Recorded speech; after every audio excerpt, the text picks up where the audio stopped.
দোয়া দেরিতে কবুল হওয়ার কারণ কি? অনেকে আছে দোয়া করি, হুজুর আমার দোয়াটা মনে হয় কবুল হয়নি। অবশ্যই কবুল হয়েছে।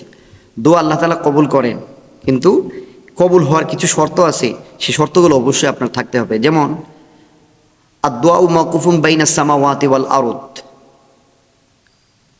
আপনার দোয়া ততক্ষণ পর্যন্ত আসমান জমিনে ফাঁকা জায়গায় আটকা থাকে যতক্ষণ পর্যন্ত দোয়ার আগে দরুদ শরীফ না পড়বেন। তাহলে দরুদের ফজিলত কতটুকু বেশি। তো দোয়া কবুল হওয়ার জন্য কিছু শর্ত আছে, সেই শর্তগুলো যখন আপনি মানবেন অবশ্যই আল্লাহ তাআলা আপনার দোয়া কবুল করবেন। যখন আল্লাহ তাআলা কোনো বান্দার দোয়া করার জন্য হাত ওঠায়, তখন আল্লাহ তাআলা ফেরেশতা জিবরাইলকে বলেন, থামো, এখন দিও না, যেন সে পুনরায় আবারও আমার কাছে প্রার্থনা করে, কারণ আমি তার আওয়াজ খুব পছন্দ করি। বান্দা যখন আপনাকে বেশি পছন্দ করবে তখনই আপনার দোয়াটা আল্লাহ কবুল করতে লেট করবে, দেরি করবে। কেননা আল্লাহ চায় আপনি আরেকবার এইভাবে আল্লাহকে ডাকেন, আরেকবার আল্লাহকে এভাবে স্মরণ করেন।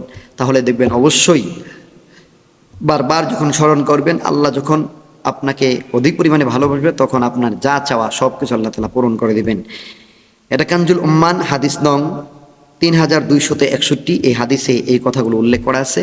বান্দা যখন চায় আর বান্দার চাওয়াটা আল্লাহর কাছে পছন্দ হয়, আল্লাহ বারবার চাওয়ার জন্য অপেক্ষা করে। বান্দা যতই চাইবে ততই আল্লাহ তাআলা দোয়া কবুল করবেন। আমিন।